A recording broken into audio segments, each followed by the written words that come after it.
So we are back with another episode of TezTalks Radio. I'm your host, Marissa True, and today I'm joined by none other than Alex Estorick, the Editor-in-Chief of Right-Click Save. So welcome, Alex. Thank you for being here today. Thanks for having me.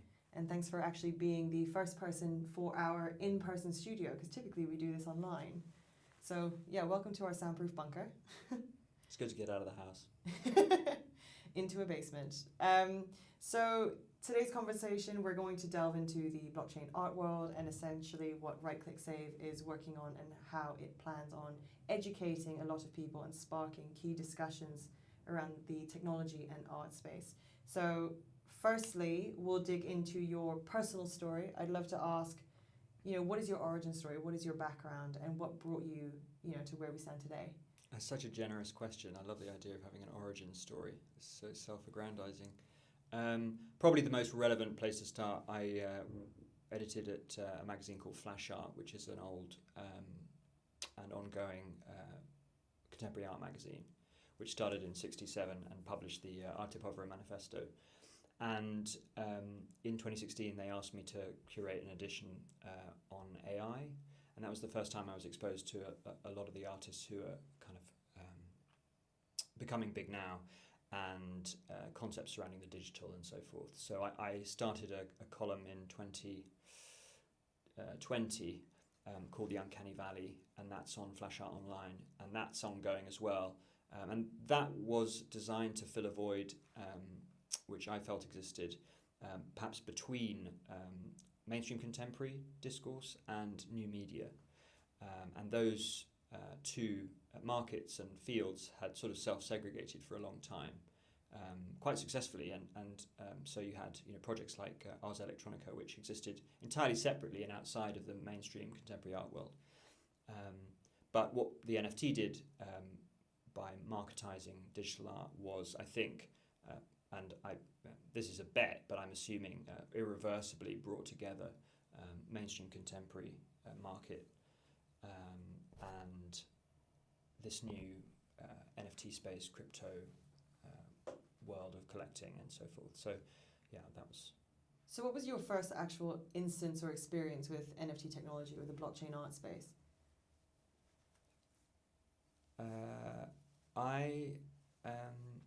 The first time I decided that we needed to deal with crypto for Flash Art, I commissioned my now CEO, Jason Bailey, to be one of the contributors to a discussion about a new ecology of crypto, because at the time Memo Acton had released, I think, really importantly, this critique of the environmental cost of crypto.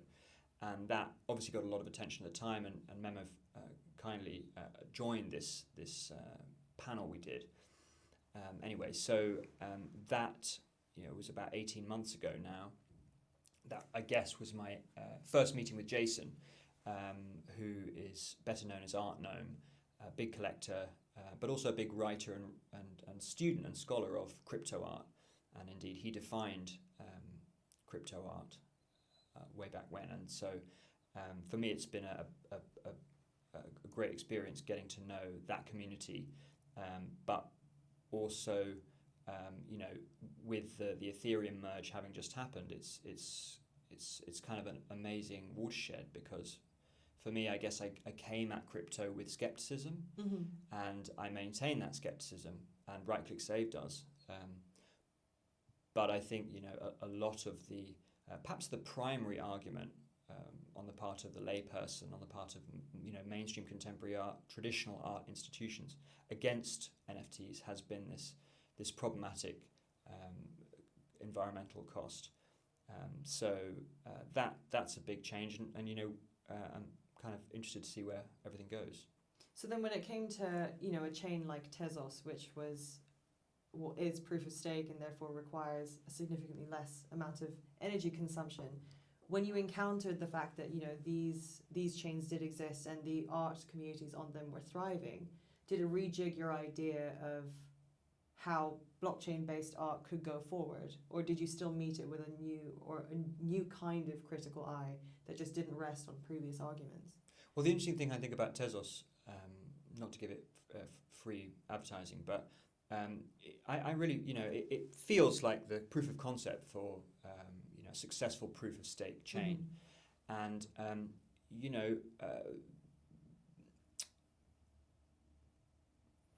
I think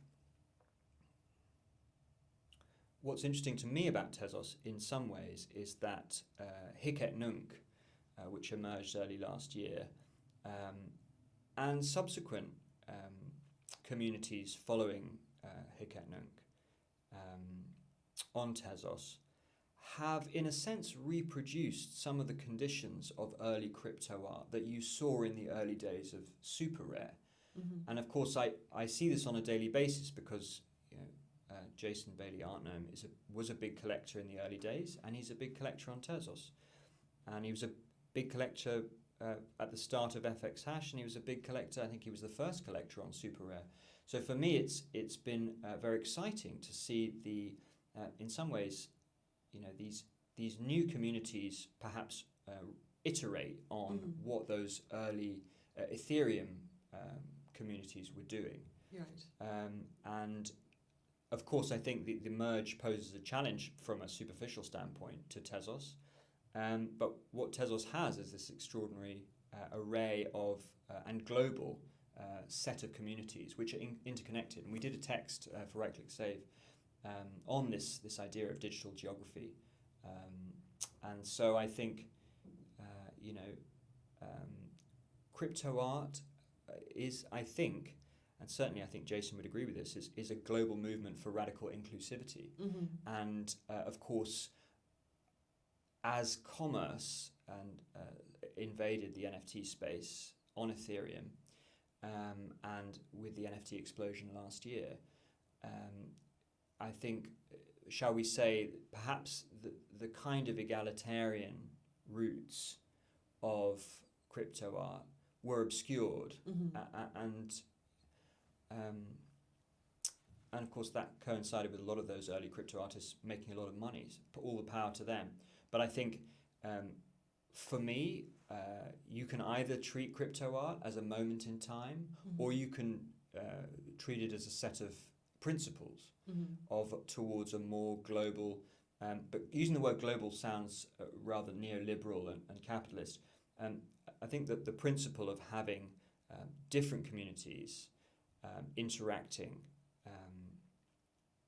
is fundamental to crypto art, and that's something that Tezos, I think, has reproduced or produced, and it's something that needs to go on. And I actually, right now, as I see increasingly mainstream contemporary traditional art world institutions taking crypto art, NFTs seriously, the more I feel that some of the bad tendencies of the old world are being reproduced. And as that happens, and of course I see that happening on a day-to-day basis, with the kinds of shows that are emerging, with the kinds of voices that are being privileged, that worries me. And of course I feel a lot of responsibility to make sure that inclusive legacy is the defining characteristic of the RCS community. I do feel quite strongly that Web3 media is about inclusivity, and I feel that, to be honest, where perhaps the traditional art world inflated the value of the art through the perception or creating an illusion of exclusivity, inclusivity is clearly central to the market for NFTs, because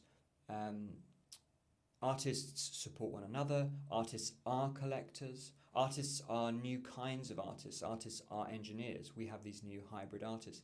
There is a different, the NFT market functions, I think, in a fundamentally different way to previous art markets. Yeah, it's almost like a symbiosis in terms of everyone sort of giving and creating and receiving, and it's just constantly, it's almost like its own cycle or an ecosystem, or hesitate to use the word food chain because it seems one directional, but in terms of how these entities, artists, organizations nourish one another within a blockchain realm is very different to, say, a conventional art realm.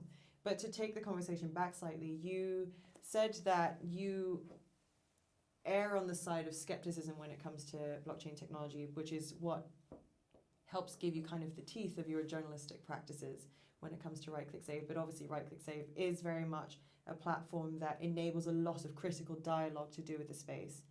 And through that criticism, or just the critical thinking that's applied to a lot of the enthusiasm in the space, it's almost as though you're doing more work to support it as a result by making sure that, you know, all the key questions are answered. So what are the real gaps in the conversation that RCS is trying to really fill?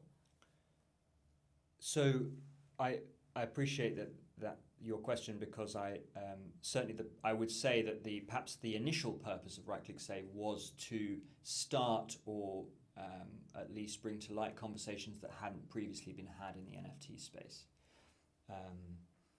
Whether that's talking about time as a concept, which is obviously fundamental to the blockchain, or whether it's talking about the need to decolonize the blockchain. And I was very happy to have a leading scholar, Luc Espanyol, writing about the need to take a critical look at new technologies.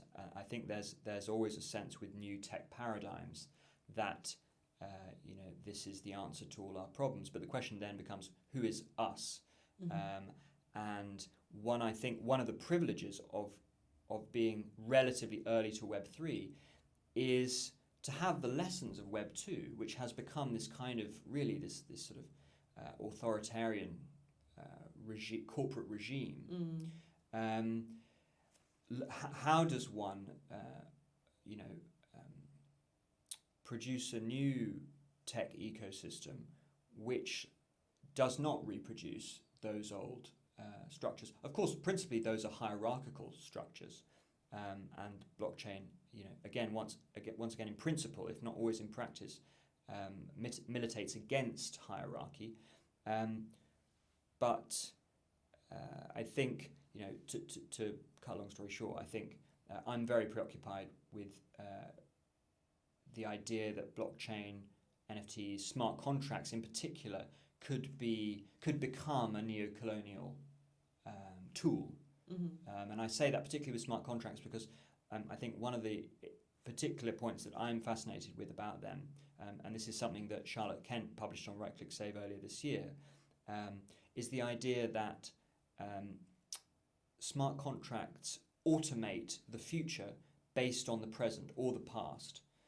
And of course, the idea that you can, as it were, automate, perhaps current values, which may be not always the most socially progressive, is problematic. So I think, in essence, Right Click Save, I think, is about looking at the technologies as well as the way they're used as art in a serious way. I think one of the problems with the word criticism or art criticism is it presupposes sort of rather uncritical, fun enough, judgments, unqualified statements and so forth, which I still read in so-called criticism in the mainstream press.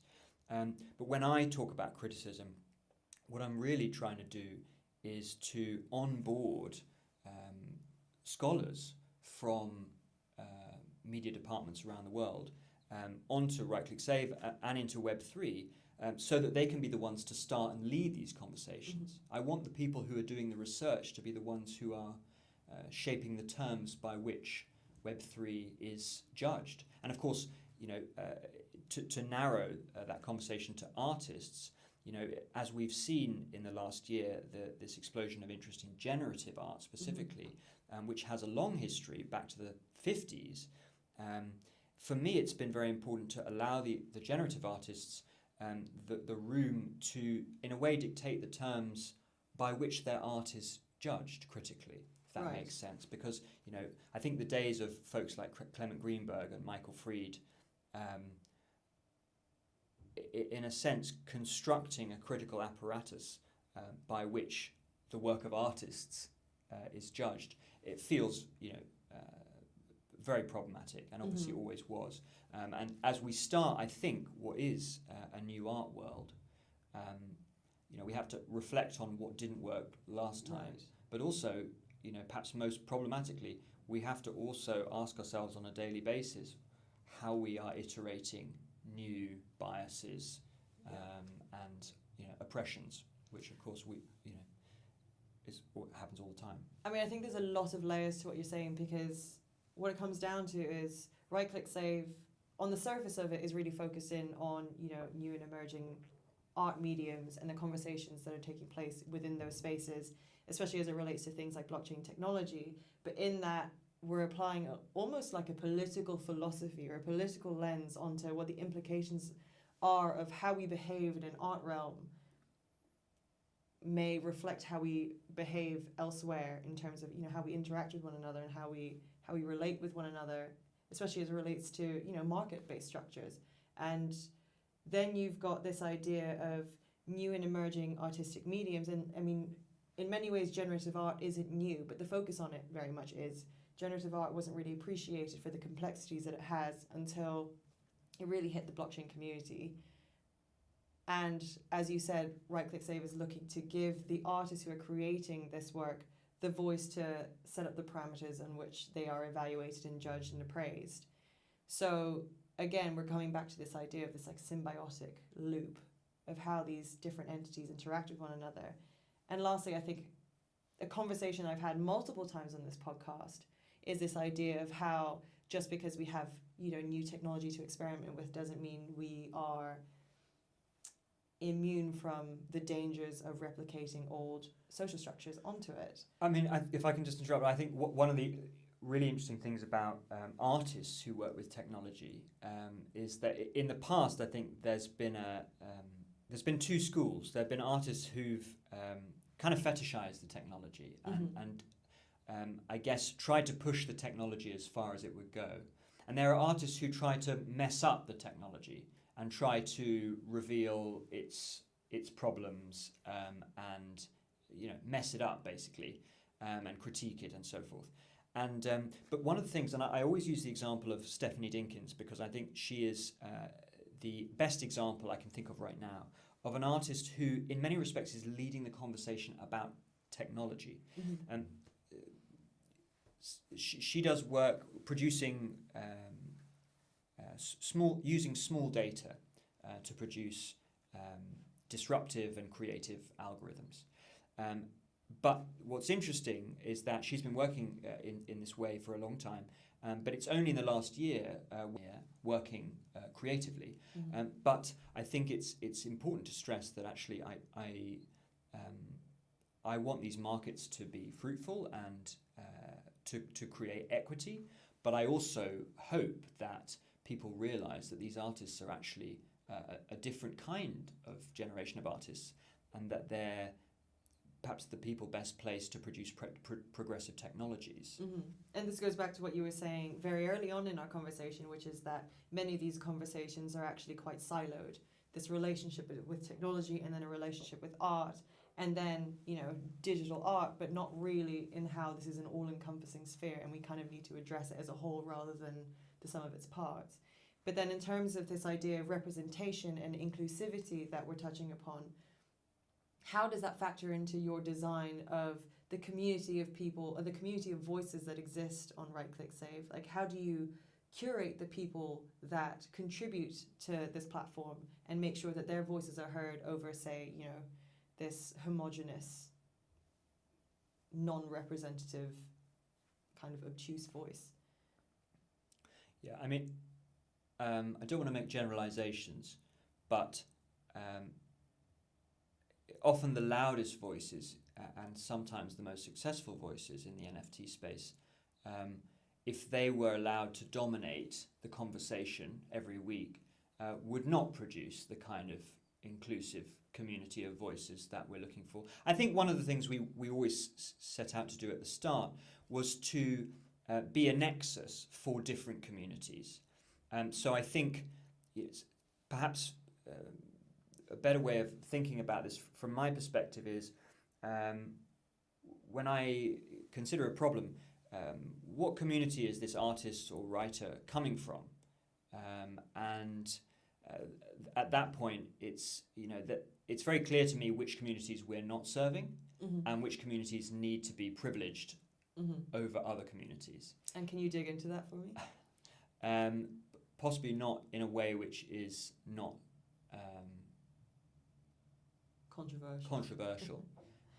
Yeah, I mean, I think when we discuss terms like Web3 and just, decentralization and blockchain technology as a whole, it was originally, or a lot of the rhetoric poses as a challenge to this centralized Web 2 world. It is directed as almost an alternative, not something that will exist adjacent to.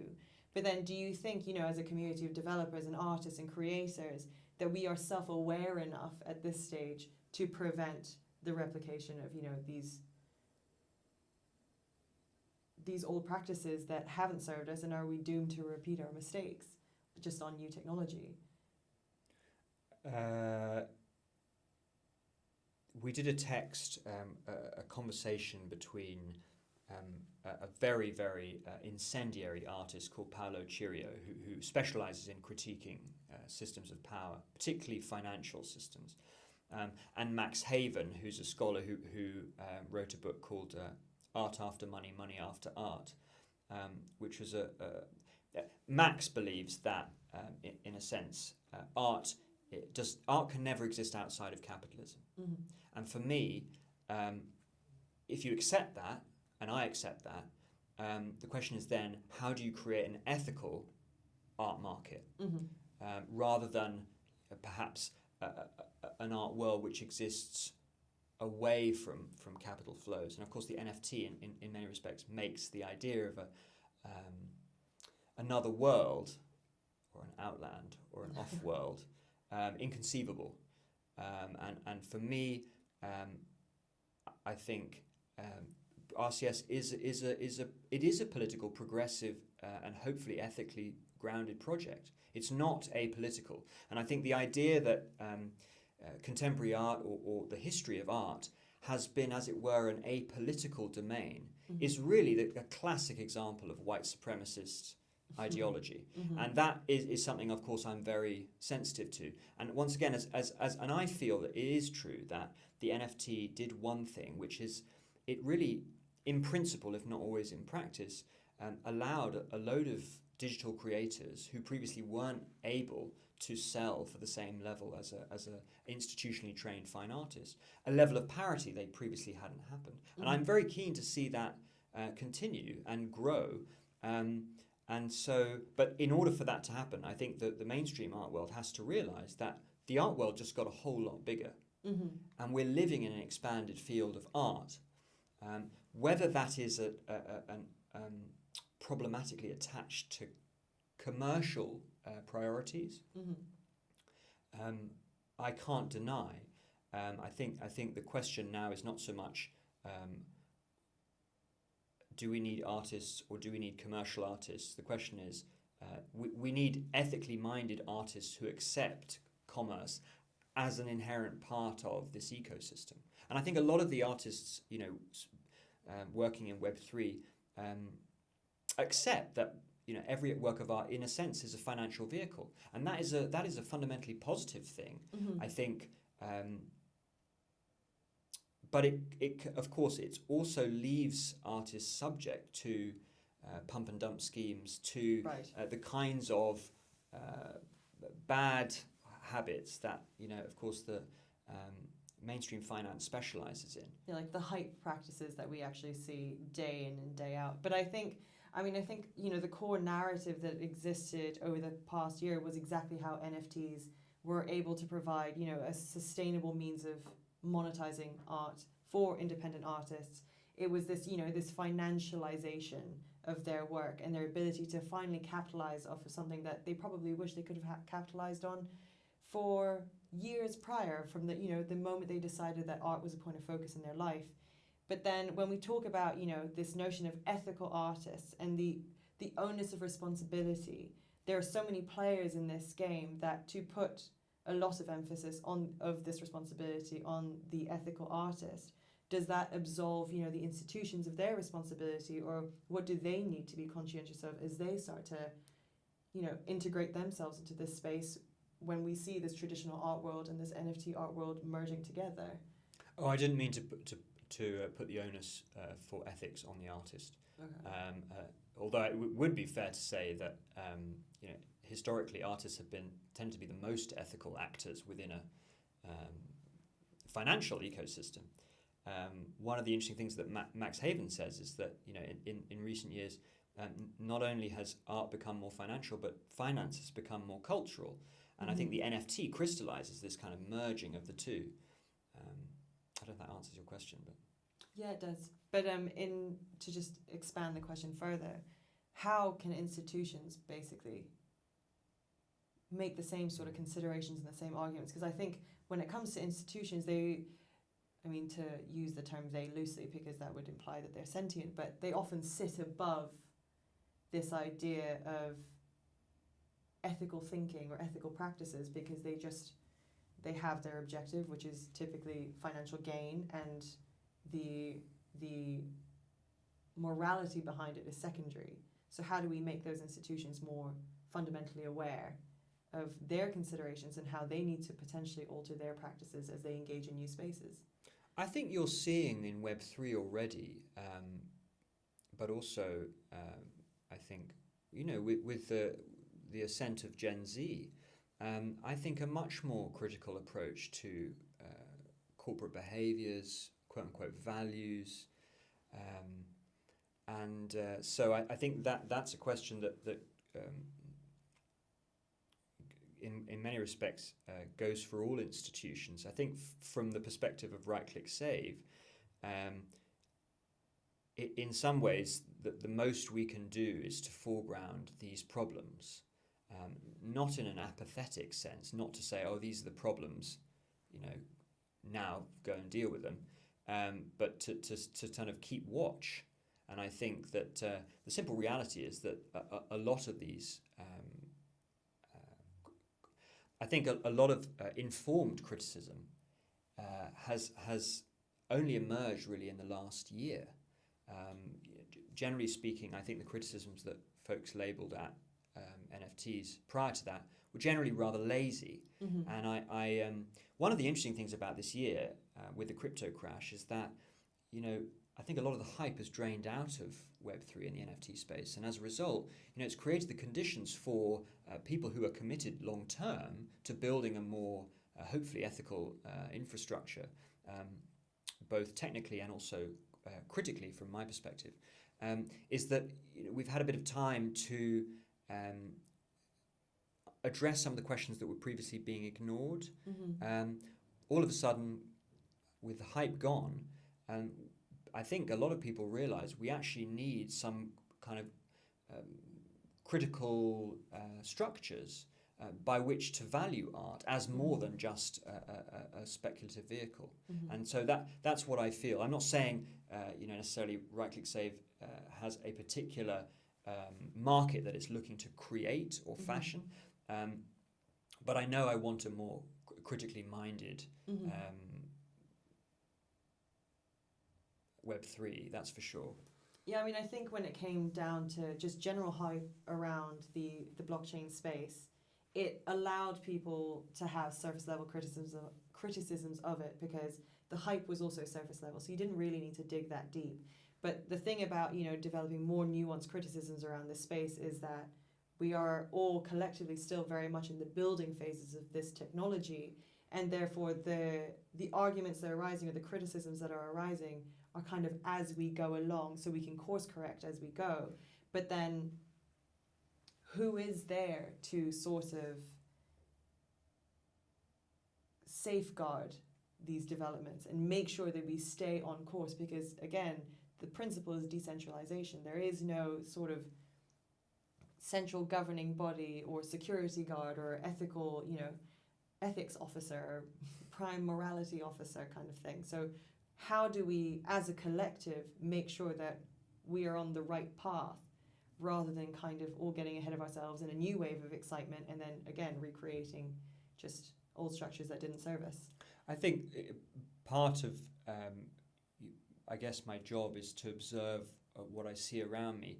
And I think it's probably not a very original observation to suggest that Web3 and indeed the NFT community itself is a curious collision of right-wing techno-libertarianism and I think a very interesting and fertile form of tech communalism.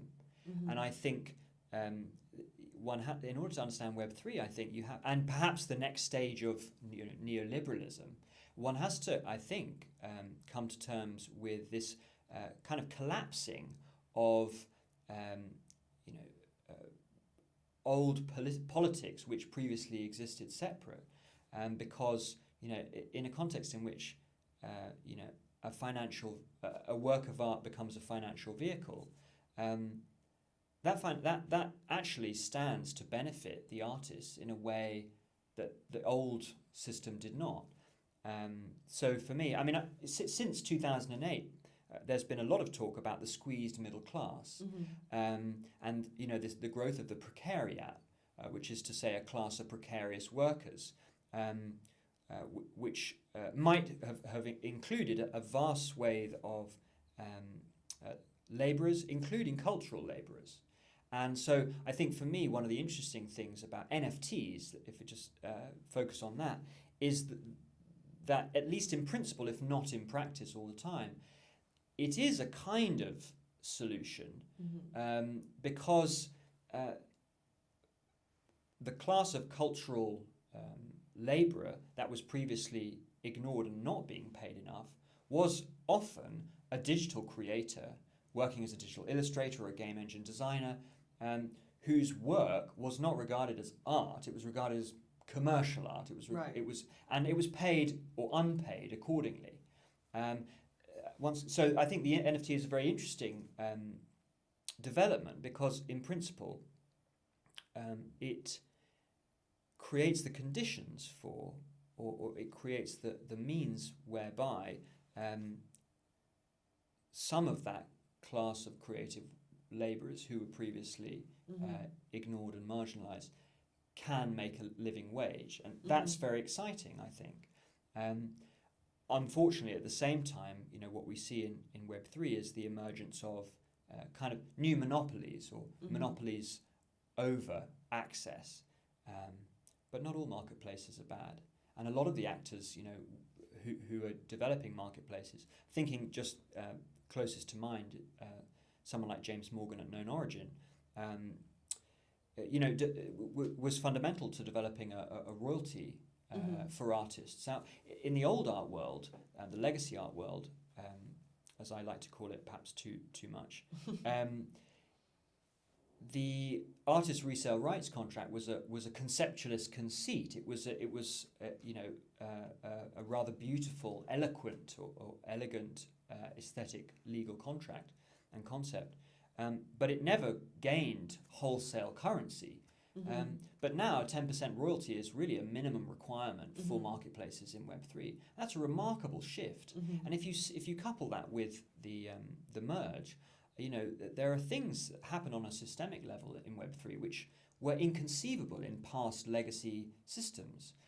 So I'm sounding incredibly evangelical here, but I think it is important to take the wins when they appear. Yes, because I think essentially what the royalties practice when it came to NFTs did was set a new floor for all artists to make a proper living wage off of their work. And in terms of this idea of this precarious working class where people whose digital work was never really compensated for in a fair and equitable manner, then we're looking, and then in terms of what you're talking about, this pinch of the middle class, then we're basically looking at how offline political ideologies are evolving in this online space. And do you think we need to create room of completely new political ideologies that better capture what's happening now? Or do you think that old ideologies still are standing the test of time, but just being applied in a new way and in a new angle? My favourite definition of ideology is T.J. Clarke's, which is false consciousness. So I would not personally espouse any false consciousness or ideology. And in some ways, that's the one privilege of an editor, is that I don't necessarily have to be the one staking out the ideology. I think we need to present a collision of ideologies which clearly surround us. And also we can't pretend that we're not, on a day-to-day basis, making selections, privileging certain voices and so on. From my perspective, I think it's important for me to stress again that Right Click Save ultimately is, in a sense, is a community platform. It's not the mouthpiece of any one individual, and as a result, I am guided by, in a sense, the voices that have been contributing so much over the last year in the absence of hype. And someone who comes to mind just because I think they have been very successful recently, and I personally think it's entirely well-founded and cutting edge, is Sasha Stiles, who's one of the maybe the leading blockchain poet. And what I think Sasha has done has showed a lot of people that an NFT doesn't have to be a JPEG hanging on a blockchain. It doesn't also necessarily have to critique the technology itself. And it can, in some sense, be a document of a relationship between human and machines. And I find that to be interesting because I do think that one thing that blockchain poetry expresses in, I think, a very literal way, is this post-human condition that we are moving into. Because I think one of the things, and we haven't talked about AI, but obviously a lot of work tokenized as NFTs is digital, much of which is produced using generative adversarial networks, is produced using machine collaborators, etc. So I think sometimes that question about where we're heading as a post-human is ignored, and I think that's something that Sasha and a lot of the blockchain poets are confronting. But they're confronting it through principally language, and of course, ultimately, the digital condition is a condition where language is visualized. Right. But I think also it's worth just stressing with Web 2. And I go back to someone like Trevor Paglen, who reminds us that actually more images are produced by machines for machines, with humans rarely in the loop, than by machines for humans or by humans for humans. So in a sense, we're living in a condition of, if not iconoclasm, a kind of, I think that the pretentious term, I forget who used, was distributed invisuality. And I think that artists, and I use artists in the broadest sense, who engage with the non-visual, I think often come closest to understanding where we're heading. And by we, I mean humans and machines together. So basically, I think, that human-machine relationship that Sasha in particular has really fallen down that rabbit hole and has continued to, invest in understanding that space further and further and unravel a lot of the complexities and the new questions that we need to be asking in that space, is, I guess, prime material for a platform like Right Click Save, where all of these ideas and new directions can be explored. But then something I want to go back to is, you said earlier that Right Click Save is very much a political platform, in terms of it allows these voices to exist on it and to encourage the debate and the necessary discourse and disagreements that we need to confront in order to actually pave our way forward. But then another approaching this space. So my question to you is, where do you stand in this mix? And how do you sort of take stock of your own political perspectives while also allowing every other voice to flourish? I think perhaps, to say that we are a political platform is probably to overstate things. I would say we are not apolitical. Got you. Right? Okay. Because I think to say that we are a political platform is perhaps implies, and I might have done wrongly, that we have a particular politics. And I think, however, I do think, to restate, I think there is a kind of progressive spectrum of voices that I do want to privilege, because I think the tech space needs it. Sorry, I think I've forgotten the other question. No, that's fine. It was more about, where you personally stood in the mix. Because obviously you are also a contributor, especially as editor-in-chief, to the editorial explorations that exist on RightClickSave. So it's sort of, what position do you typically take when you, say, interview an artist or deliver, your own piece of investigative journalism as it relates to the blockchain art world? Well, I think, often I would foreground a lot of the questions that we've just discussed. And I'd say, look, these are the problems as I see it of Web3. Mm-hmm. Not to say that an artist necessarily is a problem solver or indeed politically active. But I think I see that at this early stage of Web3, there are certain problems that need to be addressed. Mm-hmm. And I think artists are often the best place to do it. Because I think artists, in a way, the discourse surrounding art does allow a level of critique and freedom to play with ideas, Mm-hmm. which perhaps other creative disciplines historically have not. So for me, I think it's also a question ultimately, is like, I don't do that many of the interviews. The other day, we Manfred Moore, recently famous computer artist, has released a new show at Bitforms. And so for me, asking someone like Alexandra Jovanic, who's a wonderful generative artist herself, to ask and pose the questions to Manfred made logical sense. Mm-hmm. She is, in many respects, the best person to ask the questions.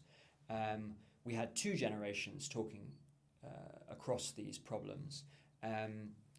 We had two different voices.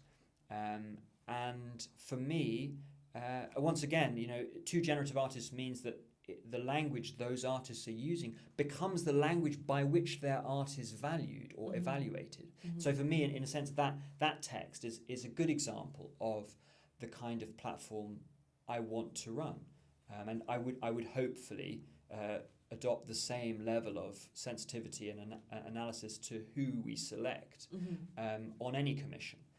Yeah, I mean, I think in terms of at least the articles that I've read in exploring RightClickSave, it's very evident that the interviewer and the interviewees are typically matched in a way that they can hold a conversation that they are both, to a degree, expert on.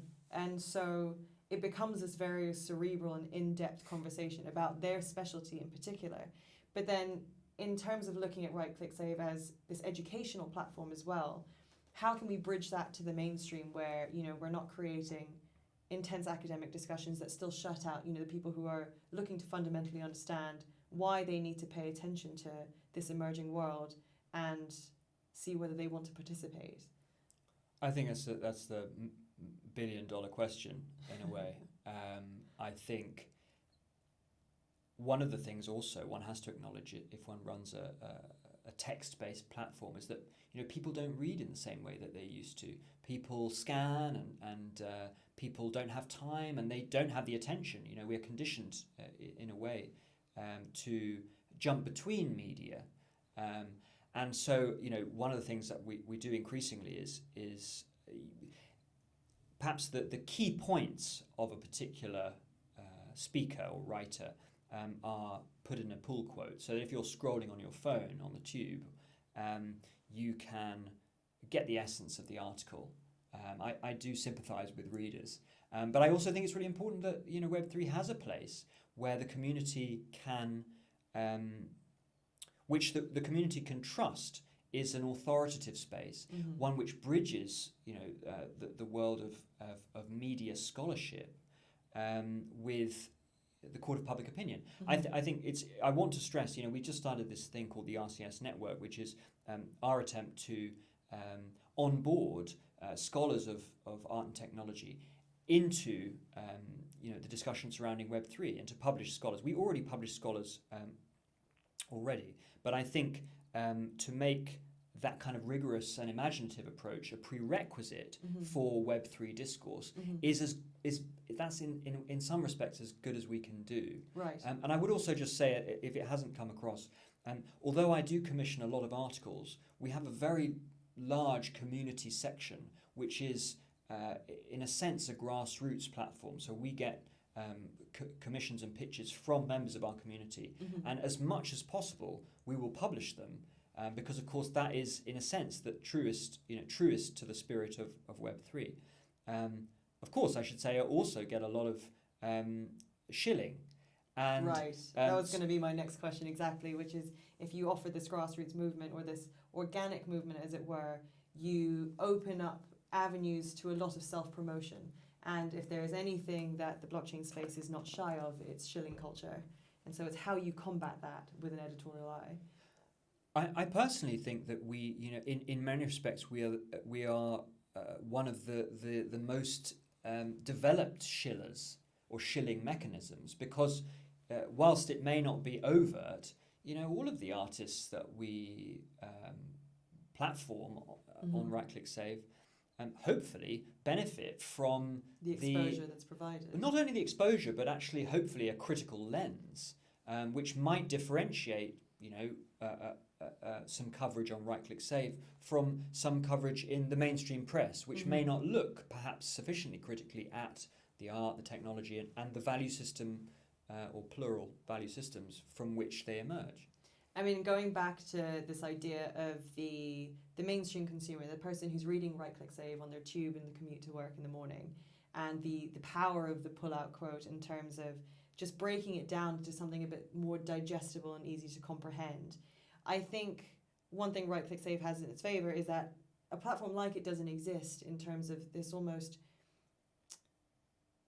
academic approach and almost like an empirical approach to much of the subject matter that's kind of pervading the space and the conversations that we need to have, because I don't think there's necessarily any shortage of the mainstream coverage of this space that have afforded us those surface level criticisms and hype that we were subjected to before. And so in that, I think it's a fine line to tread in terms of whether you want to strike the balance of just being, a very academic space or very, maybe academic is the wrong word for it. No, academic's a great word. For me, it's interesting because a lot of the best academic writing on art and technology and media is not actually immediately accessible to the uninitiated and to the lay reader who might be very interested in art and technology. So for me, and as a failed academic, by the way, I feel very strongly that scholarship needs to be respected and cultivated.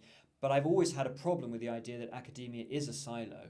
And I personally think that actually, even cutting edge research does remain, unfortunately, under the radar. Underexposed. No, I completely agree. On the basis of if you draw an analogy, when you read about groundbreaking scientific discoveries, they'll always start the headline with "according to science," which, to anyone from any kind of academic discipline kind of shuts you down, because you think the article's not going to delve into any level of scrutiny that's going to afford you the ability to make your own accurate judgment of what you're being told. And in a culture where people fundamentally mistrust media now more than ever, it becomes a complicated relationship. So it's about how, I guess, platforms like Right Click Save want to not shy away from the depth of those conversations. I think you could also go further, and you could say that, frankly, the Western tradition of empiricism is a neo-colonial project, and empiricism is still fundamental to scientific approaches and paradigms, and this is something that, of course, science is not detached from this conversation. One of the things we are going to publish very soon is a conversation between between an artist and a scientist, and one of the things that is immediately clear is that technology is fundamental now to both art and science, and therefore technology itself, being as it is a product of human engineering as well as human and machine interaction, is therefore, in a sense, the fundamental unifying thing, I think, between art and science right now. And therefore the politics of that technology is absolutely central to our, and when I say our, I mean our as a human species future. And that's, by the way, I think it's important to stress that from my part, thinking about indigenous communities. It's this idea that empiricism is the only form of knowledge is of course really, I think, out of date. And I think if we can do anything at Right Click Save, it's really important to have conversations about technology which consider both the scientific and the artistic implications. I do see us primarily as a Web3 magazine, rather than necessarily an art magazine or a tech magazine. I think there is something fundamentally hybrid about the creator community right now, which includes some extraordinarily brilliant minds who create in different ways, who bring different skill sets from different fields. And I personally want them all together on my magazine. I mean, I think it's very much like a forward-looking publication, but one that deconstructs many of the assumptions or the practices or the ideologies that we've held in the past. So in that, I'm very excited to see how it continues. Well, I hope so, but I also, it is important for me to stress, and as listeners can tell from my voice, that this is something, my own positionality is always in question here, and I'm conscious on a daily basis of the fact that I live in London, and that this idea of that somehow the new art world is not going to just reproduce old cosmopolitan biases is an ongoing problem. Right. And that's in many respects why we set Right Click Save up as a community publication, so that really no single voice gets privileged.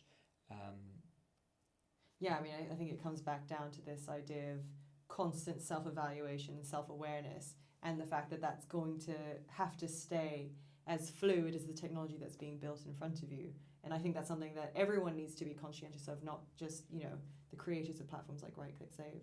I mean, Alex, I think you and I could end up talking for hours on this, and I don't know how long we have been talking. I mean, I'm going to say just under an hour, which is slightly longer than our usual, but I've genuinely enjoyed this conversation. I think we will aim to have you back on to just keep digging this hole even deeper.